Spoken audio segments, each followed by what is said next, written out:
с ней была ее верная помощница Люция Петровна Готовцева. Мы бы тоже очень хотели, чтобы она к нам сюда присоединилась, потом скажет. Мы эту жизнь прожили рядом со своими родителями. Конечно, мы не знали, что их труд станет легендарным. Но я хочу напомнить вам, что были времена трудные, когда сад посчитали нерентабельным, сад хотели уничтожить и просто элементарно здесь посадить обычную картошку, огород, перепахать сад на огород. Я думаю, все это помните. И как благодаря этому родился знаменитая и единственная, наверное, сейчас в Якутии оперетта «Цветок севера». И я думаю, что все смотрели эту оперетту. Скоро она пойдет тоже еще, будет восстановлена в оперном театре. Именно здесь, среди цветущих яблонь, написал свои литературные произведения наш отец. Все лучшие произведения, в том числе роман «Харакаталык», который стал прообразом рождения сорта черной смородины Харакаталык. Роман родился тоже здесь. Роман это тоже будет скоро экранизирован, и спектакль по названию, по этому роману тоже поставлен в Саха-театре. Я работаю в театре уже много лет, и вы знаете, меня иногда удивляет, насколько все-таки такой получился сплав, как я рассказываю, что родители были как земля и небо. Соединить земли и неба. Папа, он был такой поэт воздушный, все-таки такой легкий, духовный, считается предназначение поэта.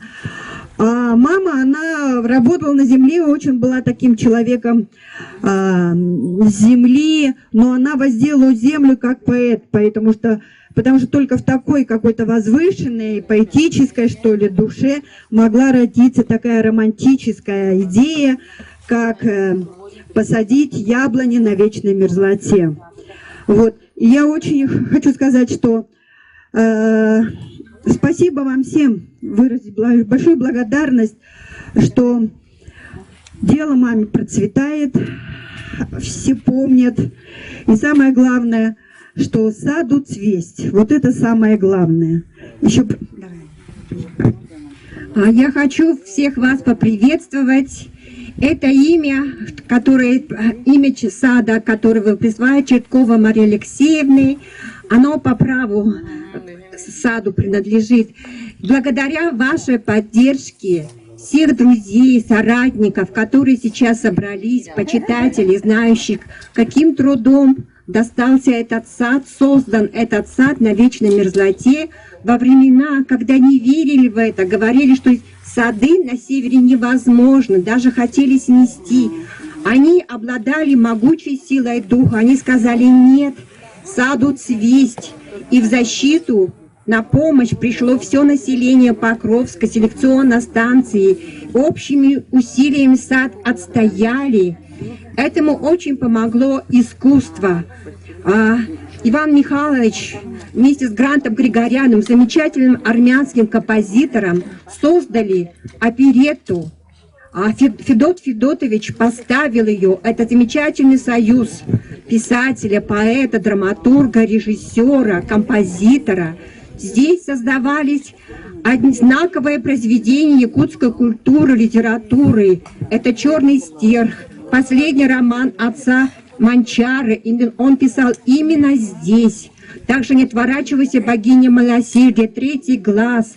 Рядом соседствовала великая река Лена, которая вдохновляла его.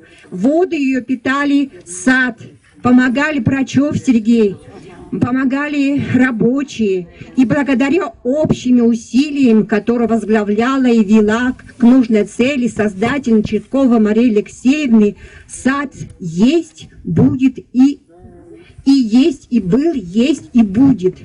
В этот сад особенный, в нем могучая энергетика земли и неба, которая приходила к тем, кто создавал их, сеятельница Черткова Марии Алексеевны и поэта, творца, в них общая энергетика, он мог передавать ее красоту в своих произведениях. Ему был дан такой дар передавать то, что ему открывалась генетическая память народа. Он мог ее с помощью этой энергетики, он мог передавать ее словами, увлекать других.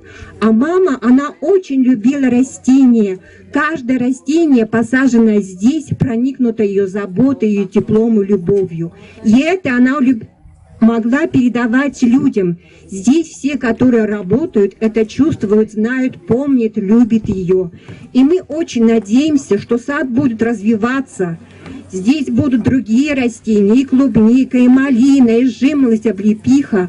Вот мы сейчас готовим книгу, где собираем воспоминания соратников, друзей, всех, кто знает, помнит ее. И эта книга будет память о тех, кто помогал и работал рядом, Люции Петровне, Татьяне Васильевне, всех старожилых ветеранов сада, сельского хозяйства, которые поднимали нашу культуру сельского хозяйства.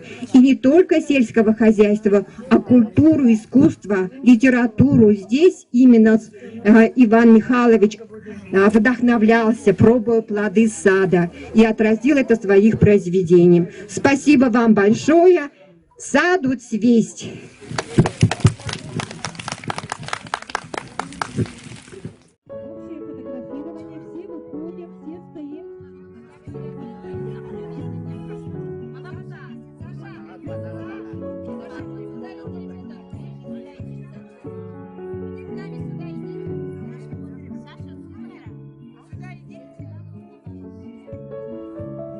Раз, два, смотрим.